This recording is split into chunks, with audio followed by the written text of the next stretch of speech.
रामपुर नामक एक गांव में रवि नाम का एक लड़का रहता था। वह बहुत ही ईमानदार था और लोगों की मदद के लिए हमेशा तैयार रहता था। उसके माता पिता को उस पर गर्व था और गांव वाले उसके नैतिक मूल्यों के लिए उसका सम्मान करते थे।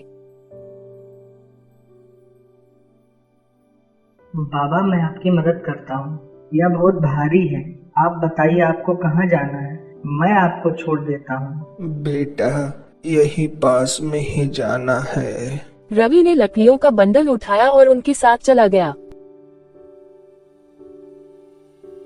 उस राज्य के मंत्री बहुत ही शक्तिशाली और भ्रष्ट थे। वह अपने कपटपूर्ण तरीकों और सत्ता तथा धन के लालच के लिए जाने जाते थे। सेवक, जाओ और सभी दुकानों से कर एकत्र करके लाओ। जी मंत्री जी। सेवक सभी दुकानों से कर एकत्र करने जाते हैं।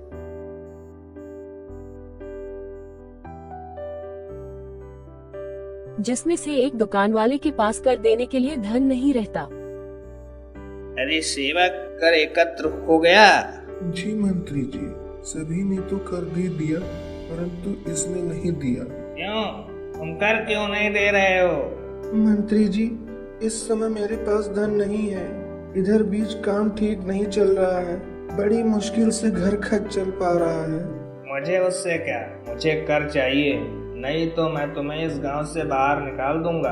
तभी वहाँ रवि पहुँचता है। रवि ने मंत्री की बातें सुनी और बोला, मंत्री जी, यह गलत है।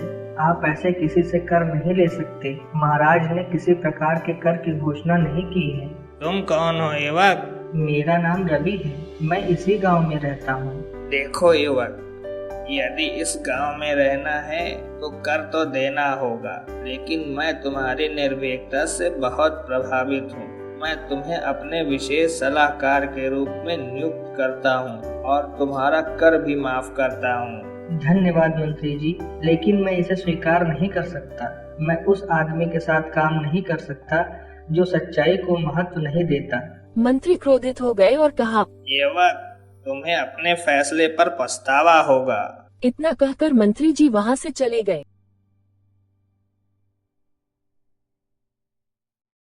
जैसे जैसे समय बीतता गया, गांव पर मंत्री की पकड़ बढ़ती गई। उसने अपनी शक्ति का उपयोग ग्रामीणों का शोषण करने और अपने व्यक्तिगत लाभ के लिए उनकी भूमि और संसाधनों को छीनने के लिए किया। ग्रामीण असहाय थे और नहीं जानते थे कि क्या करें। ने तो जीना मुश्किल कर रखा है। उन्होंने कर इतना बढ़ा दिया है कि सारा धन कर चुकाने में ही चला जा रहा है। भूमि भी नहीं बच पा रही है। क्या करें, कुछ समझ नहीं आ रहा है। रवि, अब तुम ही कुछ करो। देखिए, आप लोग परेशान मत होइए। मुझे लगता है इस बारे में हमें महाराज को सूचना देनी चाहिए। लेकिन मंत्री बहुत शक्तिशाली है और उसके खिलाफ जाना हमारे लिए खतरनाक होगा। लेकिन रवि ने सही काम करने की ठान ली थी।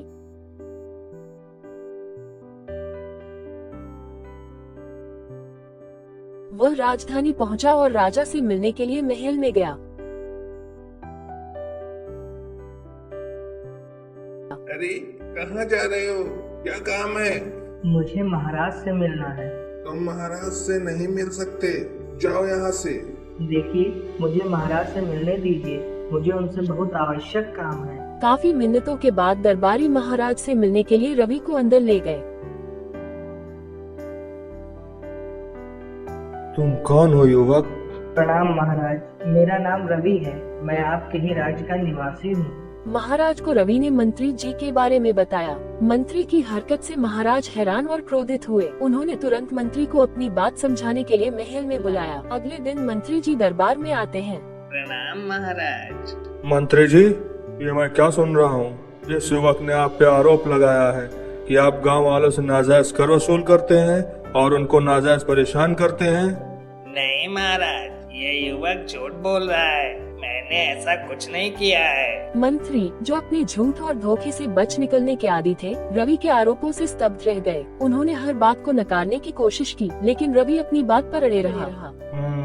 सेनापति जी, आप गांव में जाइए और गांव वालों से पूछताछ करिए और मुझे बताइए।